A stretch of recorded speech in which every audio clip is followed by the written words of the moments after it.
Vous vous passionnez pour les récits d'espionnage. Vous allez vibrer pour les enquêtes de Sherlock Holmes. Studio Minuit vous invite à découvrir ou redécouvrir les enquêtes du plus célèbre détective et de son acolyte Watson. Les enquêtes de Sherlock Holmes, un podcast Studio Minuit.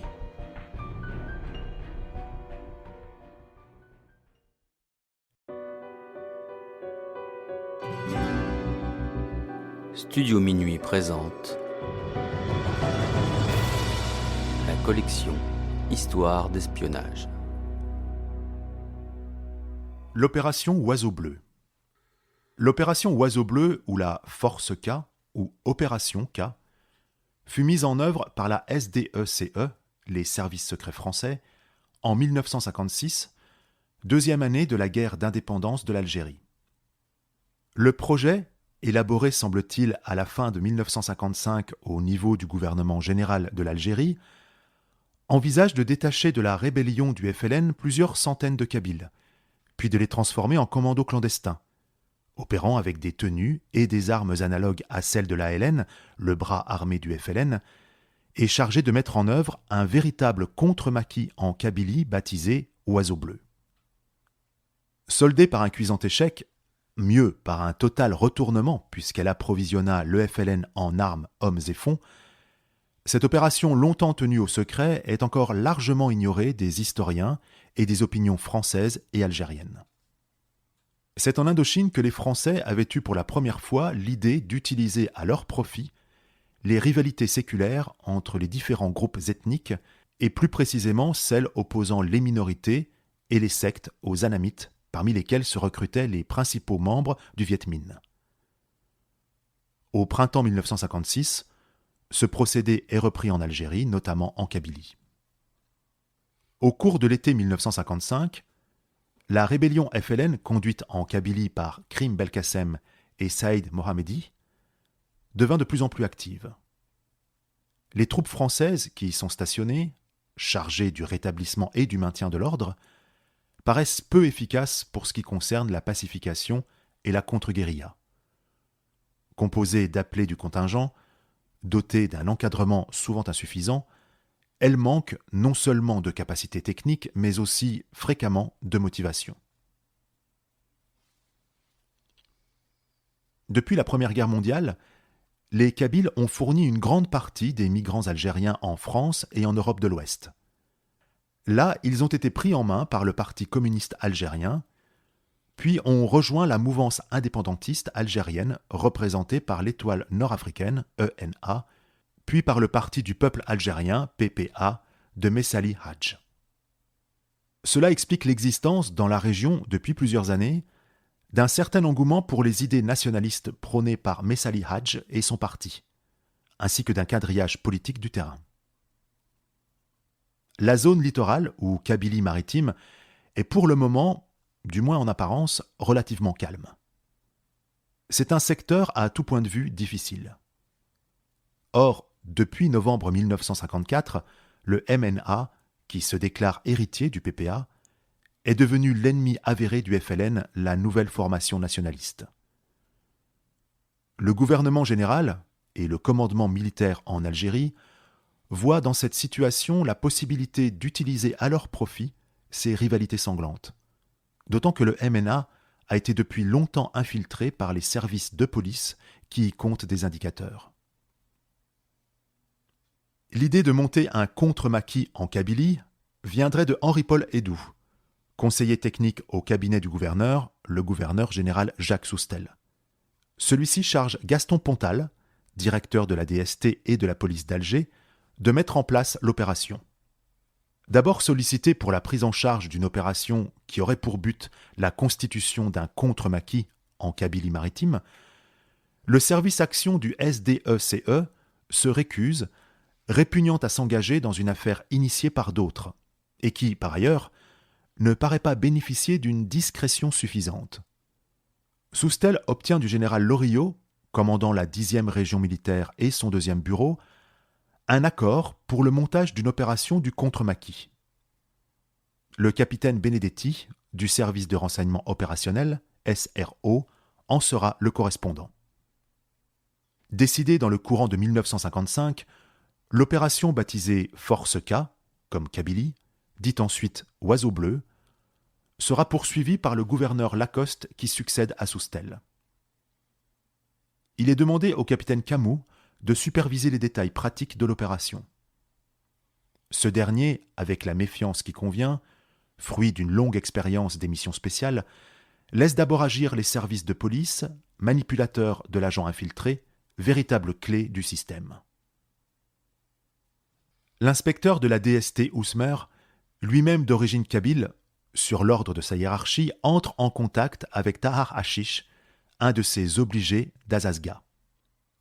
Ce dernier accepte facilement l'idée d'aider à la constitution d'un maquis anti-FLN dans cette région, où les partis du MNA sont nombreux.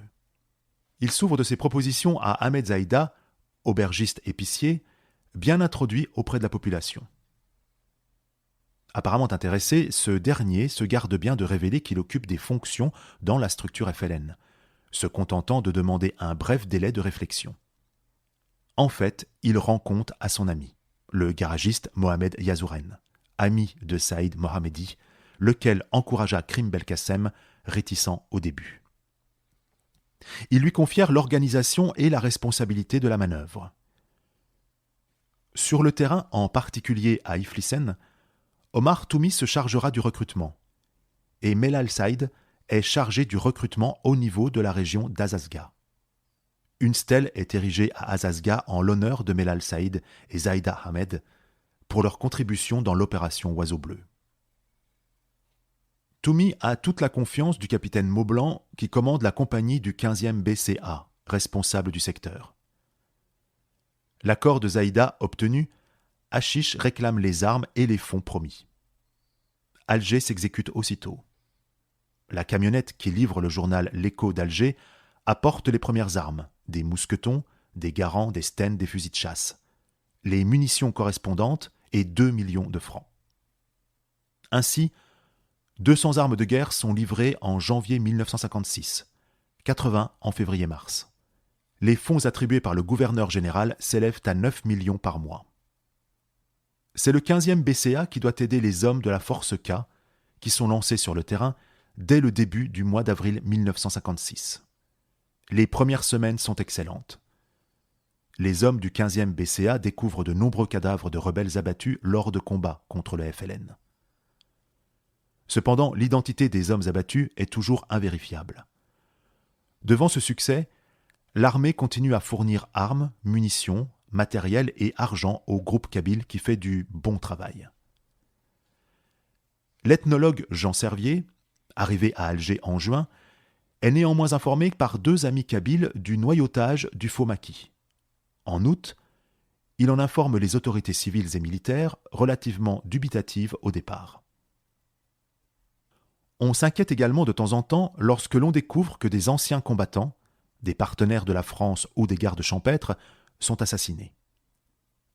Mais le FLN est toujours présent. Le capitaine Camus ne semble pas satisfait car il ne peut pas contrôler la Force K comme prévu. Dans son rapport, il mentionne 3 faits troublants. 1. Il n'y a jamais de blessés ni de morts dans les rangs. 2. Les hommes qui sont abattus sont toujours des membres du MNA ou des personnes pro-françaises. 3.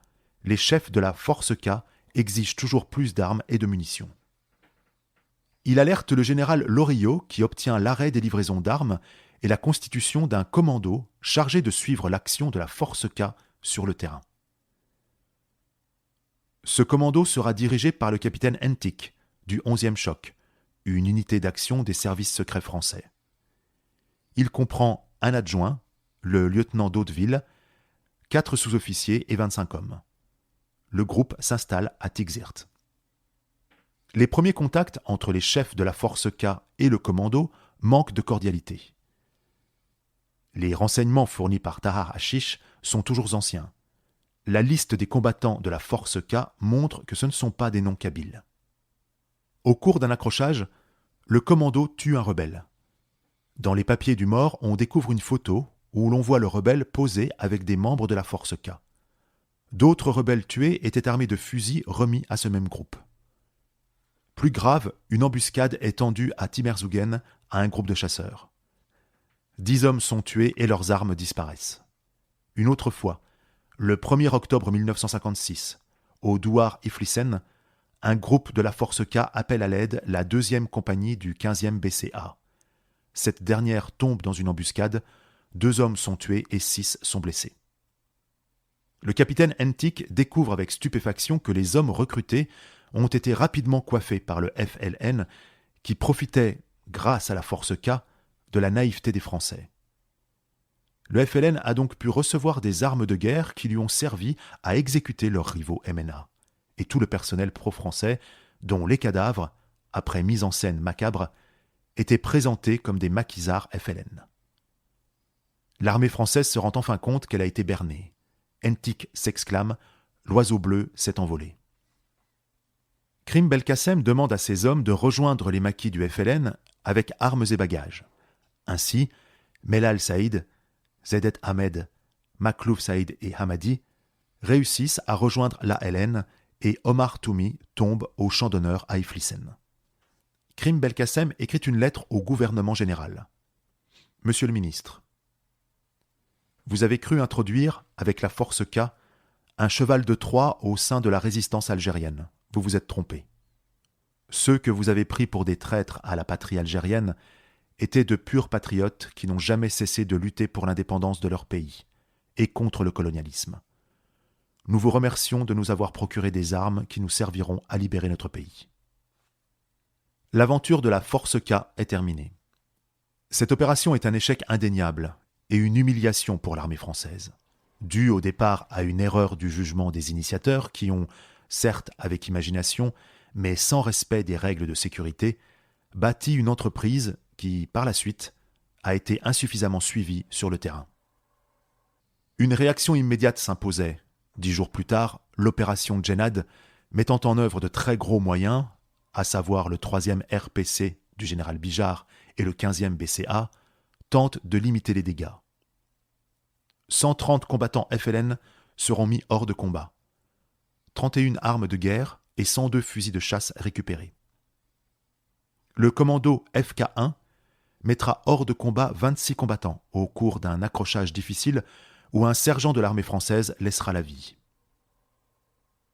2 années plus tard, les services spéciaux français se sont vengés en montant dans le maquis kabyle, la Wilaya 3, la fameuse Bleuite, une opération d'intoxication à grande échelle qui provoqua une campagne de purge dévastatrice au sein des combattants de l'ALN commandée par le colonel Amirouche.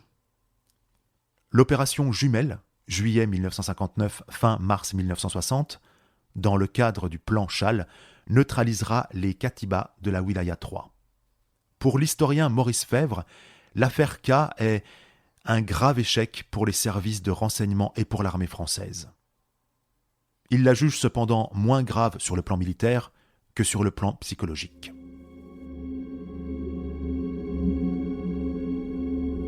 La collection Histoire d'espionnage vous a été présentée par Studio Minuit.